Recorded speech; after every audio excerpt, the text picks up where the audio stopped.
A missão do Centro de Memória da Medicina é promover, através do recolhimento, preservação, pesquisa e difusão, a memória científica e tecnológica na área da saúde em Minas Gerais. Devido à atual pandemia de Covid-19, esta é a nossa primeira exposição totalmente digital sobre o tema.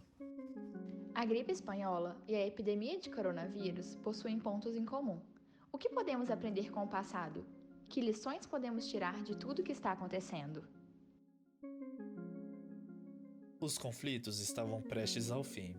Grandes nações estavam em guerra por pouco mais de 4 anos. Por trás das trincheiras, homens arriscavam suas vidas por nações ambiciosas. Grandes potências uniam-se por dois eixos que almejavam expandir suas influências por todo o mundo.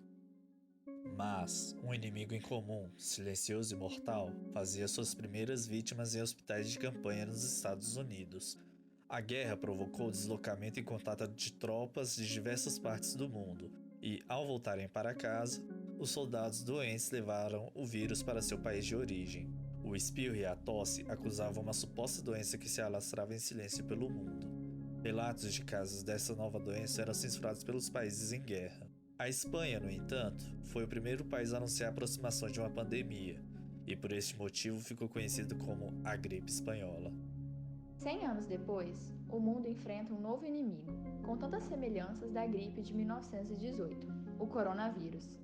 Por conta do mundo globalizado e mais conectado pelos meios de transporte, o novo coronavírus saiu da China e chegou em poucos dias ao restante do mundo. No Brasil, a gripe espanhola desembarcou provavelmente no Rio de Janeiro vindo de Lisboa e em pouco tempo se espalhou por todo o território nacional. A doença avançou pela zona urbana e rural, atacando qualquer pessoa, ricos, pobres, homens, mulheres, crianças e idosos, sem distinção. Naquela época, a cidade não possuía hospitais o suficiente para atender aos doentes e havia no horizonte a crise econômica, o desemprego e a desestruturação do cotidiano da população. Inicialmente, em 1918, optou-se em território nacional pela não realização de medidas restritivas, sob o pretexto de que essa gripe não fosse letal para a população brasileira. Entretanto, diante do número de atingidos pela gripe, posteriormente, foi instaurado o decreto que exigia a quarentena. As ruas ficaram vazias e a circulação pela cidade foi reduzida. A cidade ficou deserta.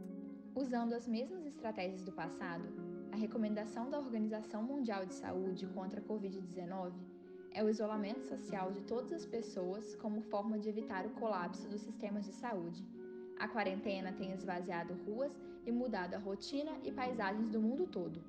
O uso de máscaras foi decretado como obrigatório em locais públicos e termos como lockdown começaram a fazer parte do dia a dia da população.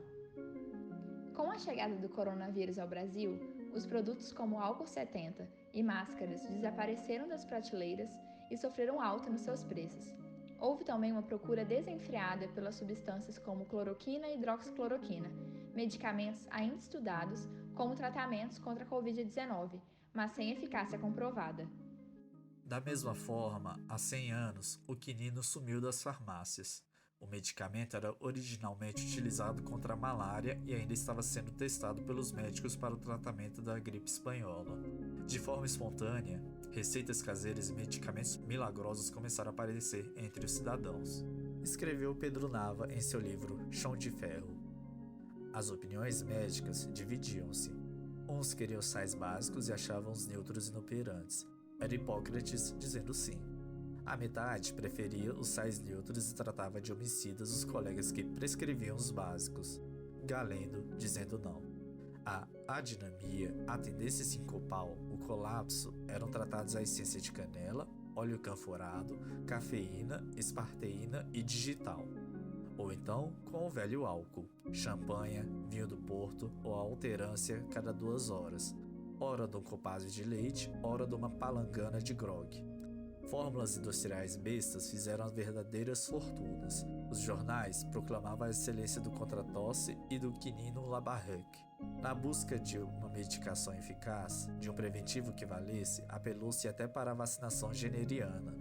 O governo abriu os postos para uma administração onde a aglomeração, como a das distribuidoras de leite, de alimentos e as procissões imensas de São Sebastião, das Irmandades de Nossa Senhora das Dores e São Pedro da Gamboa, só serviram para juntar gente para favorecer o contágio. Em 1918, os órgãos governamentais começaram a decidir um plano de ação para combater a moléstia renante. Deliberaram a impossibilidade de se tratar a espanhola apenas com isolamento, sendo, a partir de então, considerada a hospitalização a melhor forma de assistência médica. Para resolver o problema de falta de vagas para os internamentos, as autoridades decidiram construir hospitais e postos de atendimento improvisados. Mesmo em outro contexto, a situação se repete. Não há leitos suficientes, nem notificação precisa e acolhimento para todos. Hospitais de campanha estão sendo construídos em todo o mundo. As cidades vivem um caos sanitário provocado pelo novo coronavírus. A falta de equipes médicas, alguns hospitais armazenando corpos em caminhões frigoríficos e os cemitérios abrindo valas comuns para atender uma demanda crescente. Junto a esse colapso na saúde mundial, diariamente uma infinidade de notícias falsas são criadas sobre o novo vírus, ora desacreditando da pandemia, ora tornando o desespero ainda maior. Em paralelo, em 1918, também não faltaram teorias sobre a origem da doença. Muitos acreditavam ser uma doença criada artificialmente pelos alemães, que haviam perdido a guerra e espalhado ao mundo através de garrafas jogadas no mar e recolhidas por banhistas. Desde então, o discurso de autoridades do governo sobre o controle da epidemia destravou o debate sobre políticas de saúde públicas nacionais, demonstrando que a valorização do sistema público de saúde é imprescindível para o enfrentamento de uma pandemia. É certo de que a história jamais se repete. Porém, no momento que voltamos a enfrentar uma pandemia, pode ser necessário uma busca ao passado como suporte para definir medidas de enfrentamento. Exposição Pandemias: Crendices, Ciência e Sociedade.